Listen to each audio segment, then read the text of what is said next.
turashimira cyane Imana kubwo ijambo ijuru n'isi byo bizovaho ariko ijambo ry'Imana rigumaho ibihe bidashira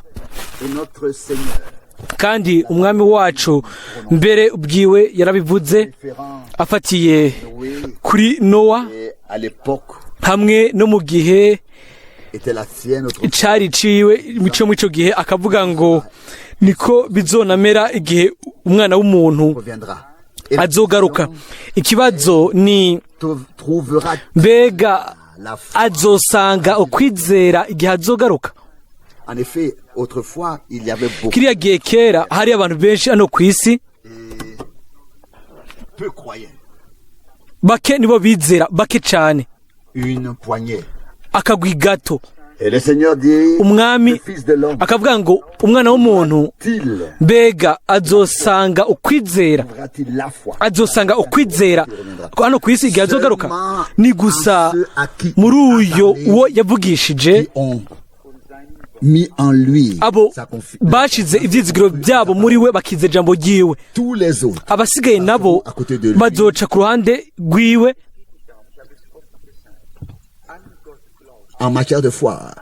Mu bijanye no kwizera nakunze kubivuga, ukwizera mu Mana ni ikintu kimwe, no kwizera ivy'Imana yavuze ni ikindi kintu. Benshi bizera ngo mu Mana amamiliyoni mbere n'amamiliyaridi, ariko kwizera Imana ivyo ni ikindi kintu. Mu Mana mbere n'umugwanizi nawe aravyizera akajugumira nkuko icete cyo muri Yakobo kivuga, ariko kwizera ibyo umwami yavuze ibyo bihabwa gusa abo bagize umugabane mu bwoko bwayo, abo by'ukuri ari shamvu yewe. Kandi naho uri hacaza ijambo ngo uwizera nk'uko ibyanditswe bivuga, atari gusa umuntu yizera uko bije kose, ariko uwizera nk'uko ibyanditswe bivuga. Hariho ikintu ngaha cyo kwihweza nimba mushaka neza kucibuka mu ncamake. Rimwe na rimwe bijanye n'imyaka 120 ahari mukwiye kugaba yuko Nowa ntiyavuze ubutumwa imyaka 120. Dutegereza kwitondera cyane ibyo bintu. Haravugwa mu Itanguriro 5 umurongo wa nyuma, lorsque Noé eut 500 ngo ans, Nowa amaze imyaka 500 abyara Shemu na Hamu na Yafeti. À l'âge de 500 ans, ku myaka 500 abo bana batatu arabavyaye. Hanyuma haca haza ivyanditswe mu gice ca 6 hamwe no mu gice c'indwi. Au verset 5, il est dit, ku murongo wa 5 aravugwa mu gice c'indwi ngo nuko Nowa abigenza nk'uko Uhoraho yabimugeze byose. Mu murongo wa 6 ngo Nowa yaramaze imyaka 600 igihe umwuzure w'amazi waza kwese. Ubwo rero ku myaka 500 abyara abana batatu. Hanyuma abo bana batatu binjiranye mu bwato n'abagore babo nk'uko ijambo ry'Imana ryavuga.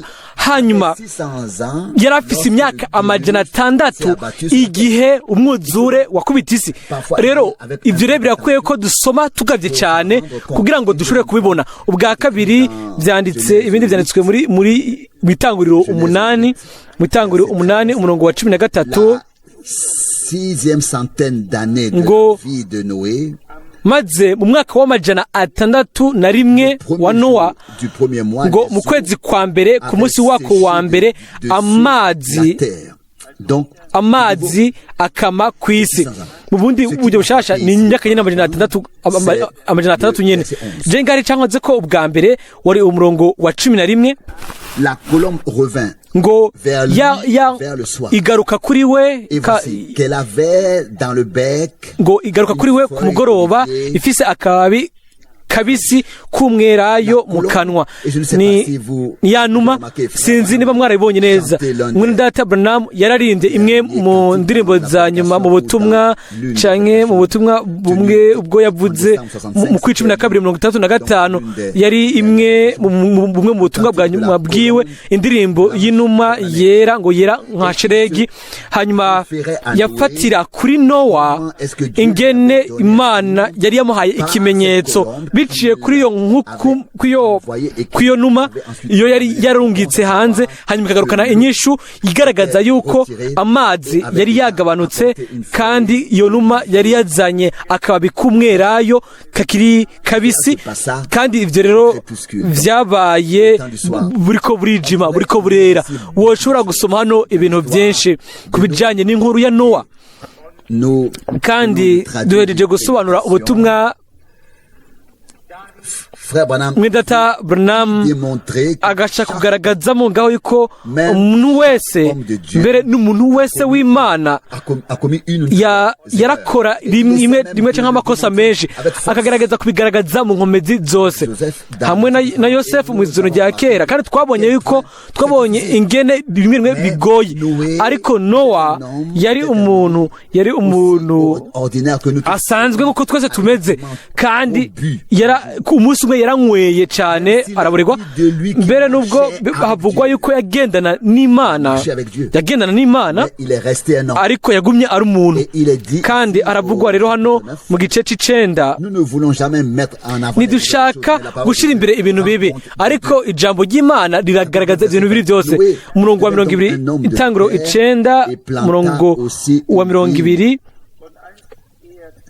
Nowa atangura kurima, atera uruzabibu, anywa vino y'izo nzabibu, araburegwa, impuzu zimuvako ari mw'ihema ryiwe. Iyi nkuru murayizi. Tuba dufise ibyo bintu biri byose mu ijambo ry'Imana.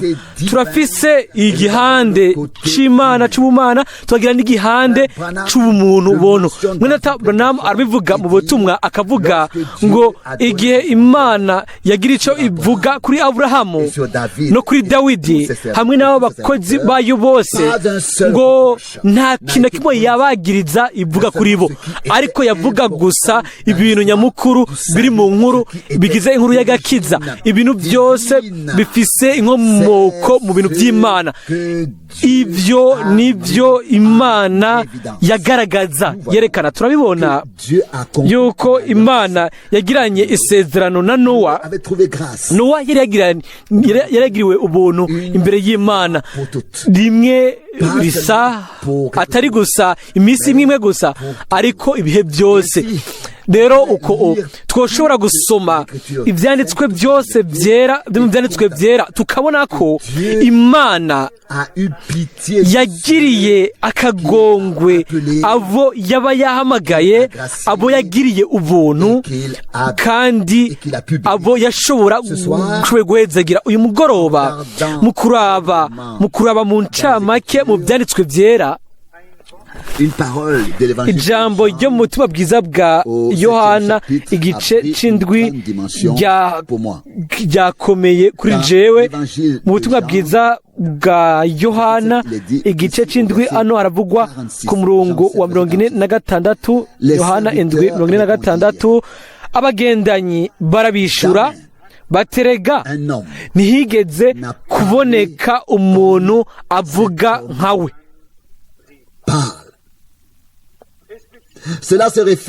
Ibi bifatiye ku mwami wacu n'umukiza wacu dukunda, Yesu Kristo,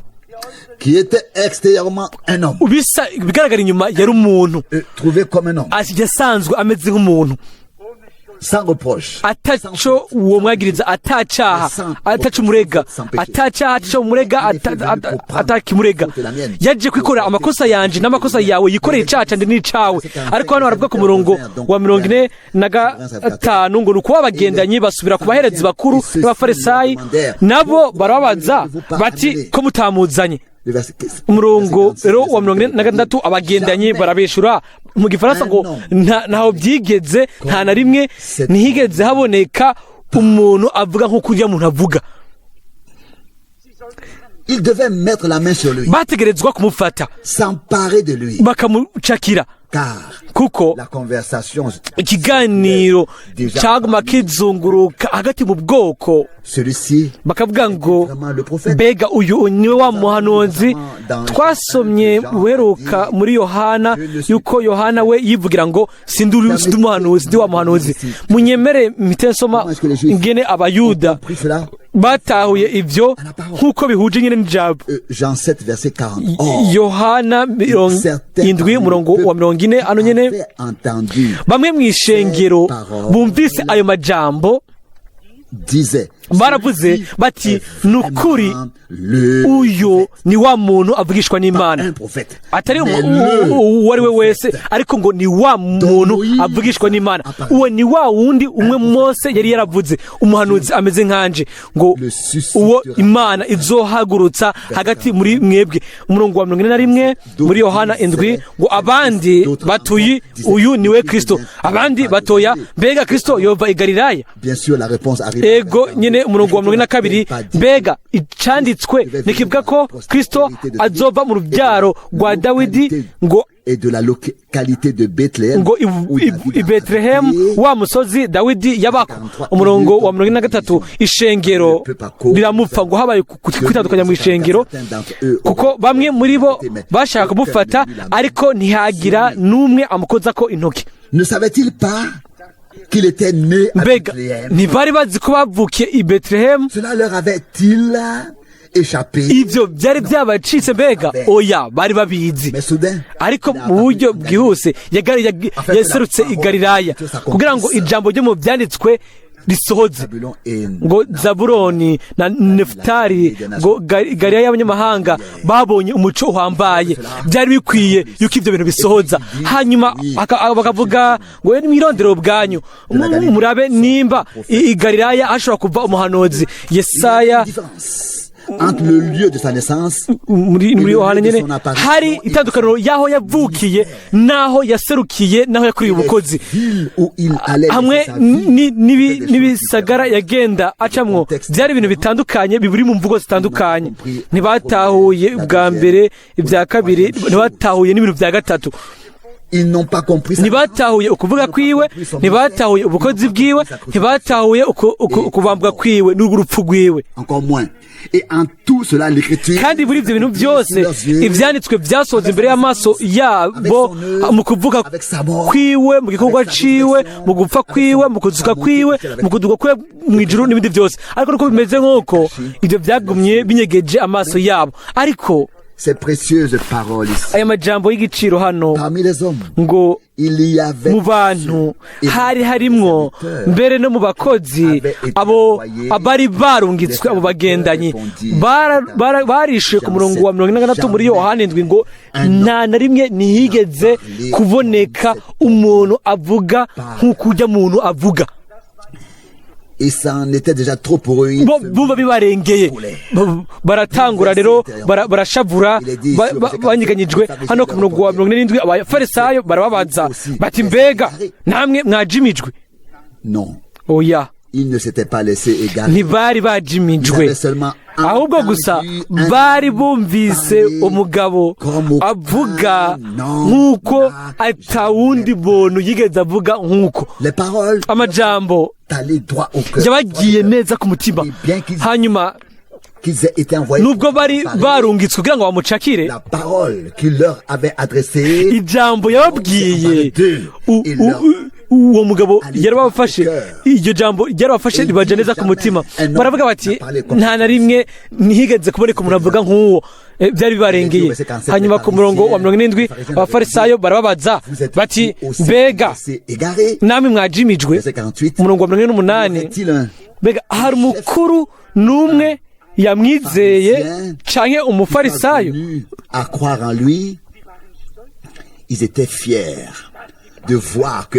Ariko bari banezerewe babona ko ngo abakuru n'abafarisayo ngo batamwizera uyo. Kuri bo bumva ibyo ari intsinzi. pour les gens ordinaires, ku bantu basanzwe, ku bwoko busanzwe, abagenewe amahirwe, ibintu babibona mu buryo butandukanye, bakunda kumwumviriza kandi baraza bakamenya ko mu kanwa kiwe hasohoka amajambo y'ubugingo buhoraho, amajambo y'agakiza, y'umugisha, yo kubohoka, yo gukira indwara. Mbega ni hehe yoba yaravuze umuntu ntaronke ico yifuza, umuntu ntaronke umuntu ataronse ico yifuza, misi yose yama afise amajambo meza mu mwanya ukwiriye kandi akabivuga mu buryo bubereye. Yohana 7 rero umurongo w'9 ngo ariko abo bantu batazi ivyagezwe ngo nibivume, ngo barakavumwa. Donc se référant au peuple. Arikavuga abo bantu oya mu maso y'Imana barahezagiwe, ivyo abantu bavuma Imana yo irabihezagira, kandi ivyo isi ijugunye ikanka Imana yarabitoranije, Imana yarabicaguye. Ni nkuko mu buryo bwo n'ubundi Imana ikora mu bihushanije n'ivyo abantu bakora. Seulement ils ne le comprennent gusa bo ntibabitahura, biyumvira ko ibyo bakora ari byo byiza. Oya, ibyo Imana ikora gusa nibyo ari byiza, ibisigaye nabyo ntacyo bivuze. Mbega ni gute imbere y'abantu ngaha bivugwa umurongo wa 49 ngo ariko ngo abo bantu ngo batazi ibyagezwe, mu Gifaransa abantu bibarabara, ngo ntibari bazi byinshi mu byagezwe, ariko baratinya umunyabyagezwe mu mutima wabo, baratinya uwatanze ibyagezwe mu mitima yabo, baramuba, batahuye intumbero y'ibyagezwe. Ni kuvuga yuko isezerano ry'ubuntu n'irya Mesiya ko naryo ryari ryaratanzwemwo, kandi nk'uko Pawulo acabisobanura mu nyuma, nta muntu n'umwe ashobora akizwa n'ibyagezwe. Ibyo biragaragara, kandi uko ariko bimeze yuko abantu bashize ibyizigiro byabo mu mwami. Ubu rero inyuma yuko iyi mvugo mbi cyane nk'iyi yari imaze kuvugwa n'umuvumo ukavugwa, turasoma hano ku murongo wa 50 muri 50 ngo Nikodemo umwe yaza kuri we mbere, ngo kandi yari umwe muri bo, arababaza umurongo wa 51 ati mbega ibyagezwe byacu biratsindisha umuntu batabanje kumwumva no kumenya icyo yakoze ngo agatsindwa? Baramwishura bati mbega nawe uri Galilaya? Sesa urabe yuko hari umuvugishwa n'Imana yova i Galilaya. Ntiyarakeneye kwiga byinshi no gutahura ibintu byinshi. Ijambo ry'Imana ryari ryavuzwe n'umuhanuzi Yesaya mu gice 8 ku iherezo, kandi n'igice 9 ku ntango muri Yesaya, aho umuco uzokwakakira kandi abava mu mwijima bazowubona. Hano nabo bashatse kwifatira Nikodemo, nawe yari umwigisha hagati muri bo. Hanyuma aravuga nawe nyine yishizemwo, aravuga ngo mbega ibyagezwe byacu, murabona ntiyavuze ngo ibyagezwe byanyu, oya, nawe yarishizemwo ubwiwe, yarakiri umwe muri bo. Yaravuze ngo mbega ibyagezwe byacu biratsindisha umuntu bitabanje kumwumviriza. Hanyuma anabaha inyishu. Mbega ibyo tubwiki kuri mugoroba, umugabo yari yumvise atahura imvugo y'umwami mw'ico gihe, by'ukuri akabishaka umutima, azovuga kandi azokwatura. ati nta na rimwe ntitwigeze na rimwe twumva ibyo, nta na rimwe umwami ntiyigeze avuga muri ubwo buryo nk'uko avuga nk'uko muri kino gihe. Aho rero abantu boza bakavuga ngo ego ni bariya gusaba mwumva. Reka twibere muri abo amajambo y'umwami abera ay'agaciro, aba ari ay'agaciro kuri abo amajambo y'umwami aba ari ay'agaciro ku buryo bw'uko natwe twavuga ati ntaho byigeze, nta muntu yigeze avuga nk'uko uriya mugabo avuga. Mbega byari bikibi, yari Imana muri Kristo, yari amajambo y'Imana. Nibyo amajambo y'Imana ntari mu rundi rurimi, ari mu rurimi rwacu. Abantu bamwe biyumvira yuko igihe Imana ivuze bijanye n'urundi rurimi ngo rw'ijuru. Imana yabwiye Nowa nk'uko n'undi mugabo wese yari gushobora kuvuga, kandi byose yarabitahuye. Nowa yabariye Aburahamu ku buryo bw'uko ashobora gutahura, yavugije Sawuli mu buryo ashobora gutahura.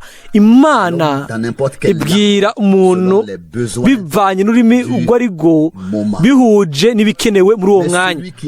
Ariko umuntu yumvise akakira imvugo yayo, yoshobora kubona itandukaniro, akavuga akabwira nabo bantu ati ntaho byigeze, nta muntu yigeze kuvuga nk'uko uriya mugabo avuga.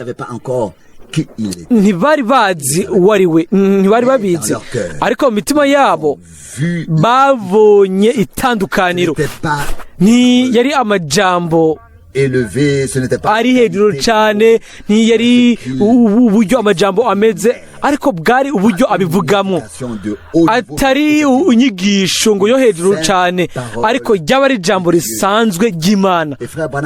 Mwene Data Branham akavuga ngo umwami wacu ngo ntiyavuga imvugo iri hejuru iyo abakuru bazwi cyane bakoresha, kuko yari imvugo iyo ushobora kumwumva, iyo umuntu wese uko ameze ashobora kumwumva, kumutahura uwo mwibarabara. Nico gituma Mwene Data Branham nico gituma abanyabwenge b'ivyanditswe bose abari barize iyo mvugo y'abahanga bagize ibibazo bikomeye byo gusobanura imvugo za Yesu, kubera ko bo mu bumenyi bwabo, mu buhanga bwabo, ntibabona amajambo amwamwe nk'uko nyine we yavuga. Hanyuma bakavuga igiheburayo ca kera na gishasha, bo bashaka kuvuga ibyo bashaka, byari ibintu bisanzwe. Imana yishura mu biciye bugufi bwose, ikavuga igakora mu biciye bugufi bwose, ariko ijambo ryayo risanzwe rikaba rifise ubushobozi nk'uburaho n'inkomezi. Hanyuma amajambo akomeye y'abakomeye bose ntagire ikintu kimwe amara, ntagire inkomezi na zikeya muri yo, ariko ijambo ry'umwami wacu muri ryo niyo ubushobozi bw'Imana bwagaragariye. Hanyuma abantu bamwizeye babonye itandukaniro. Bari barumvise byinshi, ariko igihe umwami yabavugisha bategerejwe kubona itandukaniro. Baravuga bati ntibyigeze ko umuntu avuga nk'uko uriya mugabo avuga. Mbega we bimeze gute, jewe bimeze gute ku ijambo ry'umwami? Mbega twaba twarabonye itandukaniro, kuko ndizera ko Imana yaratuvugishije muri kino gihe,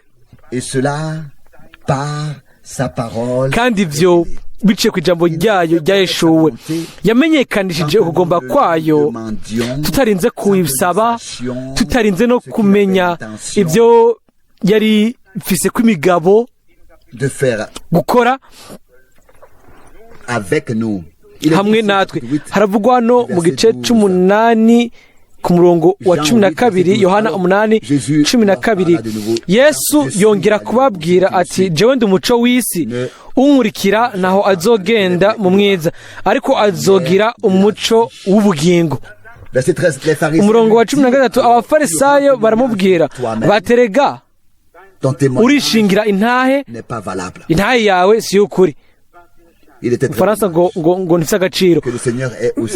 Biratangaje birumiza ingene mwami yaba mfise abantu bamukikije, abantu bashaka umwaka ijambo, ntiyigira ashobora mu buryo ubuca nk'ubundi, ntiyashobora ntibashobora kugenzura ibyo avuga.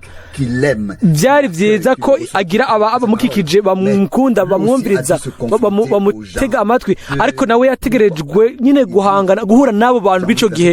Muri Yohana 8:15 avuga ngo mwebwe muca urubanza nk'abantu, jeho nta numwe cira urubanza ngo kandi naho jewe noca urubanza rwanje goba ari ugukuri, goba ugukuri kuko ntari je nyene, ndi kumwe na data yantumye. Umurongo wa 17 kandi no mu byagezwe byanyu handitswe ko intahe ishinzwe n'abantu babiri ari y'ukuri. Umurongo wa 18 jewe nduwishingira intahe kandi na data yantumye aranshingira intahe nawe. Umurongo wa 19 nabo baramubaza bati so ari hehe? Yesu arabishura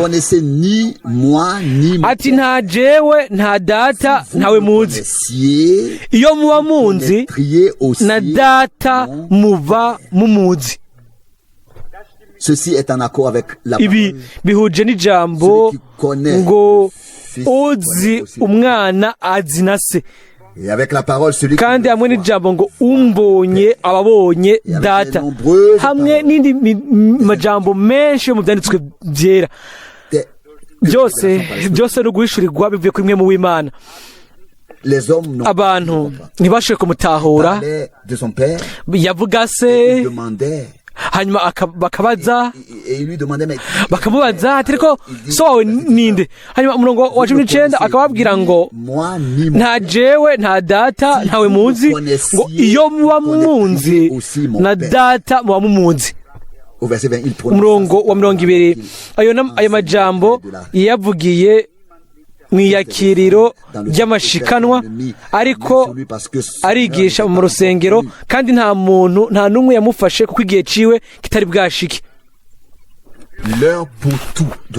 Isaha y'ikintu cyose yitegerezwa gushika ku gikorwa ciwe, ku kubabaza kwiwe, ku rupfu, kuzuka kwiwe no kuduga kwe mu ijuru, kuko byavuzwe kiriya gihe kera. Yaravuze ngo igihe cyanyu cyamacashitse ariko isaha yanje ntirashika. Uko rero Imana yashinze igihe n'isaha by'ikintu cyose. Imvugo yayo ku bwoko bwayo misi yose cyama ari ikintu kidasanzwe, kandi ni kubiwe yashobora kubwira ngo mwe mwahawe kumenya amabanga y'ubwami bw'Imana. Igihe niyumvira ku migani myinshi y'umwami yavuze,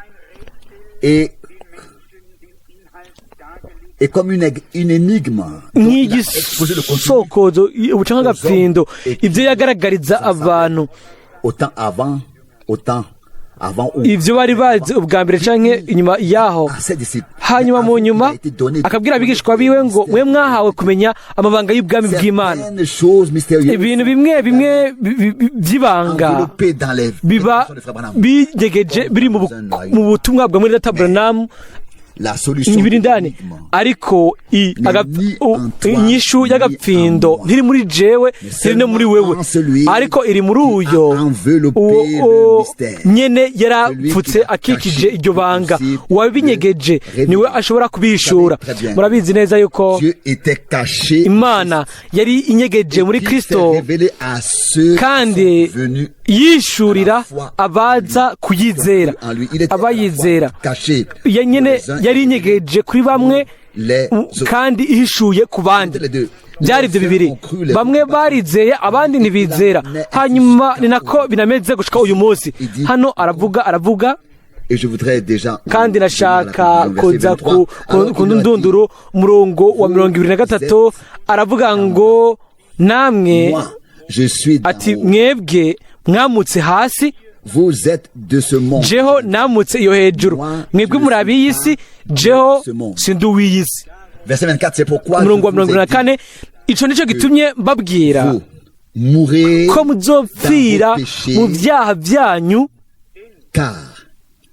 si vous ne croyez pas, kuko nimutizera ko ndiwe, muzopfira mu byaha byanyu. J'ai remarqué à quel point nagiye kubona ingene bikwiye cyane yuko dusoma imirongo ibirenze ko, kuko umwanya uheze umwami wacu avuze ku murongo wa 21. Puis il leur dit à nouveau, je m'en vais, alors vous me chercherez. Yongera kubabwira ati jewe ndi mu kuhava, namwe muzondondera kandi muzopfira mu byaha byanyu. Jewe iyonja mwebwe ntimuzoshobora gushikayo. Aha turabona yuko mu nyuma yarabandanije, ntiyaretse uko kwiheba kwa rusangi, ariko ababwira bose, akavuga ngo muzopfira mu byaha byanyu gusa, ariko aratomora neza nkuko deje kubivuga ngo ni gusa abo batize zera. C'est lui ko ari we ngo nibo bazopfira mu byaha byabo. Abo batizera ico ari bazopfira mu kutizera kwabo kubera yuko batamwizeye. Ils n'ont pas cru en ce qu'il est. Ntibizeye ico yarari. Twarabyumvise inshuro nyinshi mu kanwa ka Mwene Data ukwizera kuva ku Mana kandi gukogwa n'ijambo ry'Imana. Ukutizera nako vient de l'ennemi. Kuva ku mwansi misi yose ashaka guhindura ubusa ijambo, hanyuma akatwima jewe nawe gatukure kuko kwizera agusambure.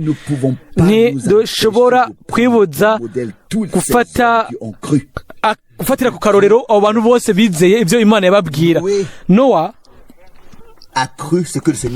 yizeye ibyo umwami yavuze kandi yakora neza nk'uko itegeko ry'umwami yamubwiye, kandi yabonye n'amaso yiwe abona ugusohoza kw'ibyo Imana yari yasezeranije.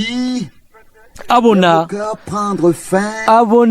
abacokoranyi bageze ku iherezo ryabo, ababi baherengetejwe. Abona ingene Imana mu bwizigwa bwayo yubashe isezerano mu buntu, atari mu majambo gusa ariko no mu bikorwa. Kandi biciye kwayo mazi nyene, ayo nyene yarengeye abandi akabaniga akabasomesha nturi. Ayo mazi nyene niyo yatwaye adoza mu bugwaneza hejuru y'urubanza. Ayo mazi nyene yabereye ikibi, akaga ku batizera, akabica. Ayo mazi nyene niyo yatwaye Nowa hamwe n'ubwo bwato. Ayo mazi nyene nsayandi ku ruhande, kuri bamwe urupfu, ku bandi ubugingo. Pawulo akavuga ngo kuri bamwe turi akamote k'urupfu, agacuku k'ubupfu, ngo kubw'urupfu abandi turi akamote k'ubugingo. Ibyo ninde yoshobora kubigenzura? Ni umuntu gusa abigenza ibyo urupfu n'ubuzima. Mbega ku Bisirayeli hamwe n'igisirikare cya Egiputa, cya kiyaga gitukura ico ubwoko bw'Imana bwaca hagati humye, byabaye akaga ku Banyegiputa. Kuri bamwe ni inzira y'ubugingo hamwe n'Imana kubera yuko bizeye ijambo ryayo bakayikurikira. Ku bandi nabo bakurikiye bakabagirira nabi, ni inzira y'urupfu kandi bahambwe mu kiyaga. Ayo mazi nyene yishe abatizera yatwaye Nowa n'ubwato n'ibintu byose byari muri bwo. Turashobora rero kuja nko muri Petero wa 2:3 tugaca nko muri Petero 2:3 aho Petero afatira kuri ibyo bintu byose, ariko umwanya waheze. Ijambo ry'Imana n'igiciro cyane, ndabibabwira. Umwami yobwira Nowa, yobwira Mose canke Aburahamu, nimba hano ubwoko bwaravuze ngo nta na rimwe nta muntu yigeze kuvuga nk'uko uwo mugabo avuga. Iyaba uyu munsi ko baje Nowa ati mbega wiyumvise gute igihe umwami yakuvugisha? Iyaba twoshoboye kubaza Aburahamu ati wiyumvisemwo gute igihe umwami yakuvugisha kandi akaguha isezerano? Mbega intahe twokumva, mbega intahe twokumva. Mu bwiza tuzokumva abo bose bumvise ijambo ry'Imana, ariko ndabibabwira nta ntahe ikomeye izoba isumba iyo muri kino gihe Imana yagize mu ndunduro ibyo yakoze mu gihe cyo kwa Nowa, cyo kwa Mose, mu gihe cy'abahanuzi, mu isezerano rya kera na rishasha. Imana yabigize mu ndunduro yo mu gihe cacu. Kumbure Nowa yarazi gusa ibyo umwami yamubwiye gusa, Mose nawe yarazi ibyo umwami yamubwiye gusa, Aburahamu yarazi gusa ibyo umwami yamubwiye gusa. Hanyuma twebwe abaye ku gihe cy'iherezo turashobora kumenya tukumva ibyo Imana yabwiye abantu bose, intumwa zose, ibyo yavuze. Bakavuga ngo nta na rimwe avuga nkawe. Ijambo ryiwe ridukore ku mutima, rishobore kutwinjiramwo, kandi dushobore kuvuga tuti mwami, ntitubereye amajambo yawe, ntitubereye amajambo yawe. Yohana umwe yaguye yubamye nk'upfuye, umwami aramubwira ngo ntutinye, ni jewe, nari narapfuye ndi muzima, mura ndi muzima ibihe byose bihoraho. Umwami ashobore kubigira bihambaye kuri twebwe umugoroba ko niwe atuvugishije. Kumbure tubona umubiri w'umuntu imbere yacu, hanyuma tukavuga ngo Imana yarungitse umuhanuzi, ariko umuhanuzi ntashobora kuvuga cyangwa ngo akore wenyine yiraritse, kiretse ari Imana imuvugiyemwo kandi Imana ikoreye muri we. Uko rero ni tuba twumvise gusa umuntu, ariko tuba twumvise ijwi ry'umwami muri kino gihe. Hamwe na Dawidi turaririmbana zaburi iyo twumvise mu byatanguje, birinjira cyane. Nakunze kubivuga, za zaburi zivuga ubuzima bwa buri muntu wese, ntaco bitwaye aho winjiye naho ugiye. Iyo usomye zaburi uzobona kanaka, ukabona ikintu gifatiye kuri wewe, uzobona ikintu gifatira kuri jewe. Amazaburi ni ikintu c'umuntu bwite, ikintu c'agaciro, ikintu kiba kiringaniye neza n'ubuzima bwacu. Kandi turashimira umwami wacu ko minsi yose yamafise amajambo yo kuduhumuriza, yo kutwubaka kandi y'inkomezi. Nk'uko byari bimeze mu gihe cyo kwa Nowa, uko niko bimeze gushika ubu. Imana irakiza kandi Imana iraziganya. Imana izobikora imbere y'uko imanza ziba, urubanza rukubita. Tuzokwinjira muri Kristo kandi tuzorindwa n'ubuntu. Nta na rimwe nta muntu yigeze avuga nk'uko we yavuga. Iyo izoba ari ntahe y'abahanuzi bose, y'intumwa zose, kandi y'ubwoko bwose bw'Imana, bizuba aricyo gishinga nahe canje kandi n'icawe. Imitima yacu ibe irimo umuriro, ibiragira, tuyishimire kubwo amajambo yayo muri kino gihe, mu izina rya Yesu, amen.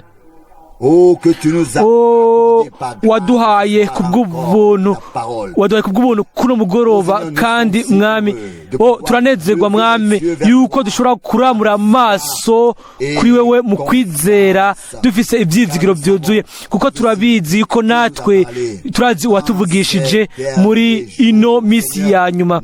Mwami, nta n'umwe duha icubahiro kiretse izina ryawe. Haleluya, wakoze ibihambaye kuri twebwe twese, kandi nico gituma turaza kuri wewe, kandi turashaka kuguma mu kwizera gushika aho uzoza kuturondera mu bwiza bwawe. Turagusenga kandi duhimbaza ukubano kwawe, kuko nturi kure, uri hafi y'ubwoko bwawe. Ukore kugira ngo tugendane nawe nk'uko abantu bose b'Imana bagendanye nawe.